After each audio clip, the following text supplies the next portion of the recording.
Hi, this is Katie Weeks, your independent, close to my heart maker, and today I'm here with a mystery envelope challenge along with all of the other makers with heart. And this month we received an envelope from Haight, and here are the contents of the envelope. It had some papers from the Info Bloom and the Mix-In paper pack, some Glacier cardstock, and we were allowed to use some mixed media items, which is what I am doing right here. I'm using our gloss sprays. I'm using the lime and the turquoise gloss spray to cover the white cardstock that we were allowed to add.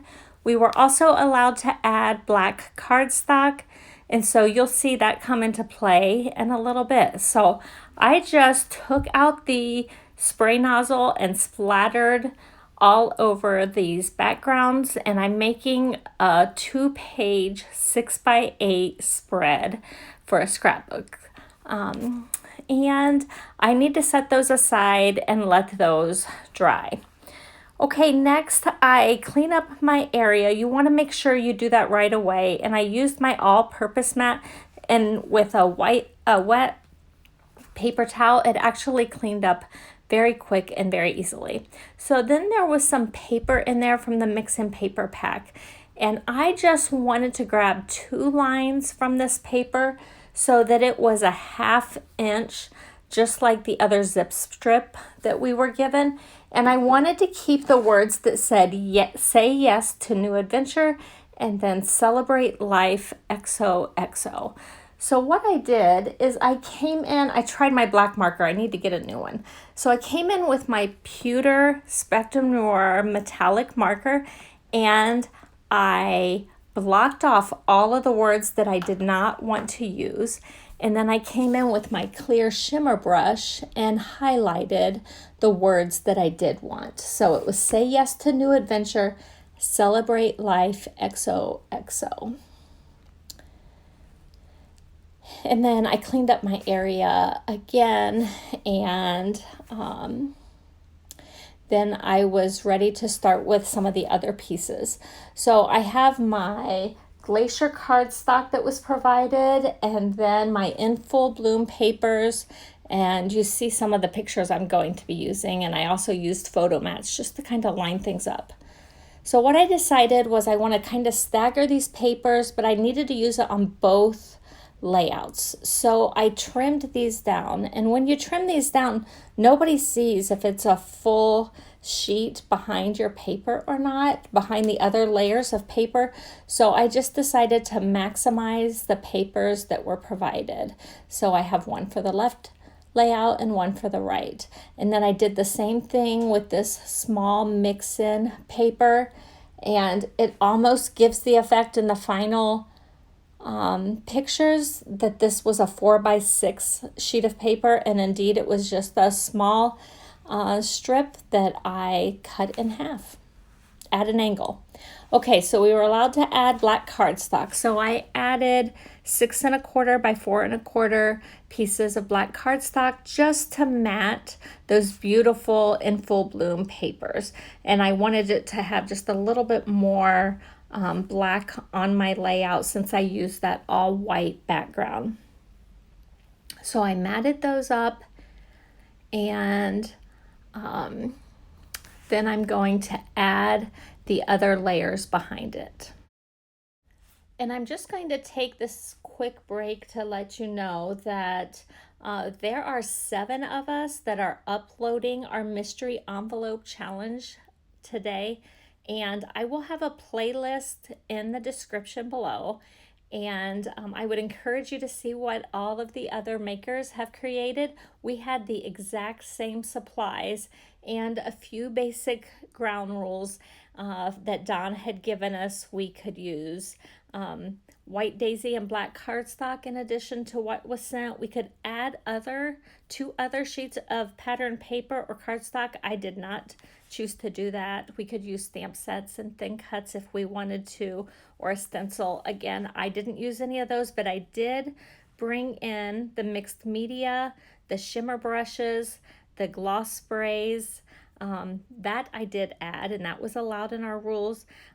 If there was some sparkles that were included, and bitty sparkles, which you'll see me use in a minute, and we could add one other type of embellishment, and as many as we want. You'll see what I chose in just a few minutes. We could also do Cricut cuts, but I did not do any Cricut cuts. So on a 6x8 layout, even a 2-page layout, there's only so much room for everything, right? So I used almost everything that Dawn sent.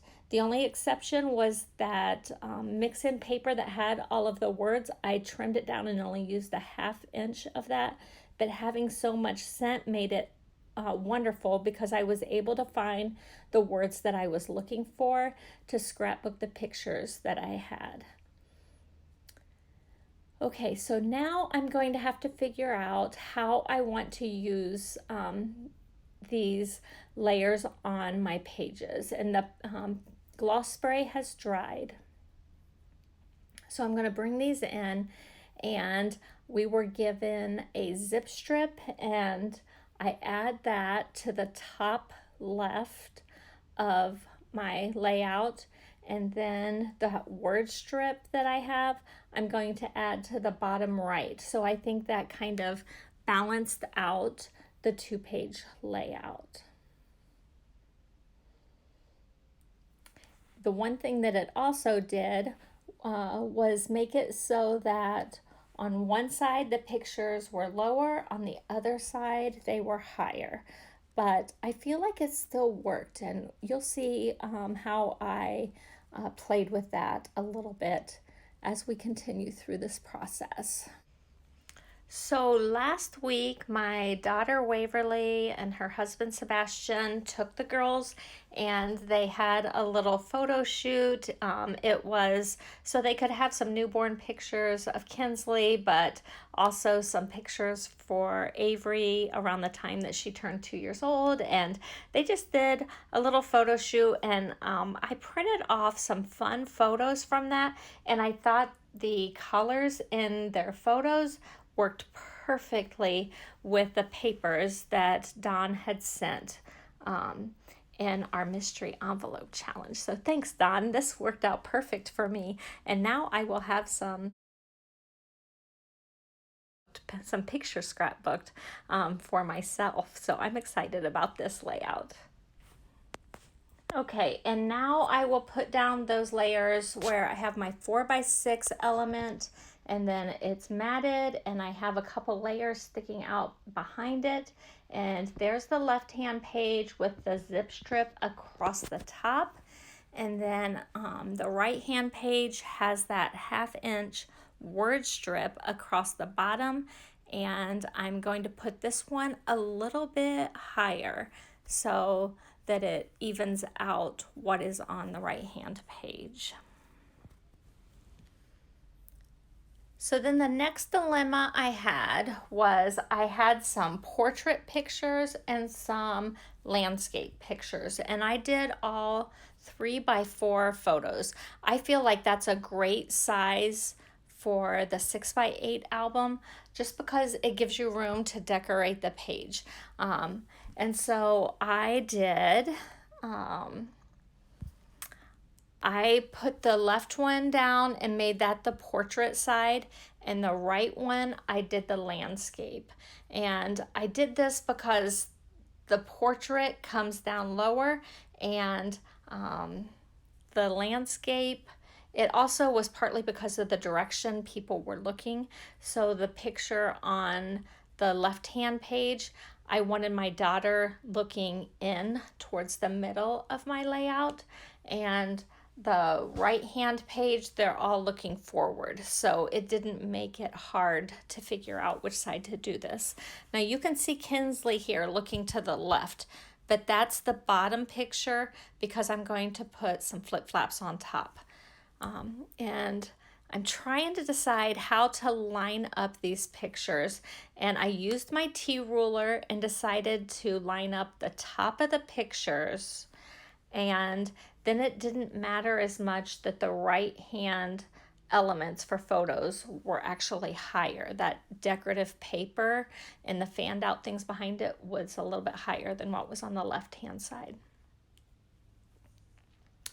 And then I just had to put on my sparkles. I had big sparkles and I put those in the center of some of my flowers. I wanted my pictures down first, the base pictures, so that I could try to figure out what would be covered up. And then I took my bitty sparkles and I put them on the antennas of the butterflies. But as I continued on and did my flip flaps, I saw that this antenna from a butterfly was actually covered. So I moved his bitty sparkle down underneath the photo to the center of a small flower, and that seemed to work just fine.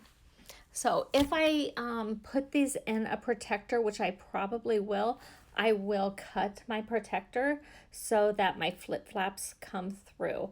But I don't have that album all together yet, so I just stuck them directly to my layout, and I will adapt it to my album once I put it inside a flip flap or inside a protector, a 6x8 protector. So there's the family photo, and you flip it and you have another family photo, and then Avery kissing Kinsley. And then I like to stick my pictures together if they're not very snug inside that flip flap. So that's what I'm doing. I'm adhering them. And the ones, since they all flip off the top, you have to make sure the photo on the underneath is upside down so that when you flip it up, it will be right side up. I hope that makes sense. You can see the Sebastian is underneath Waverly's picture, and yeah, so now he's the right way since I did it upside down when I stuck it to the back of her picture. And then I have a picture of just Avery looking ornery as can be. And then underneath that is one of Avery throwing, or Waverly throwing Avery up in the air. You don't really get a good picture of it, but it's a cute photo too. So there's my layout. And I really like how it turned out. So thanks, Don, for all of the contents. Make sure you check out that playlist that is in the description. And if you enjoyed this process video and this hop, I would appreciate if you would hit the thumbs up and give me a like for the video. Make sure you hit that subscribe button below, and then turn on the bell and make sure you choose to turn on all notifications. If you'd leave a sweet comment and tell me how you've been inspired, I would appreciate it, and feel free to share this with your crafty friends. Have a great day.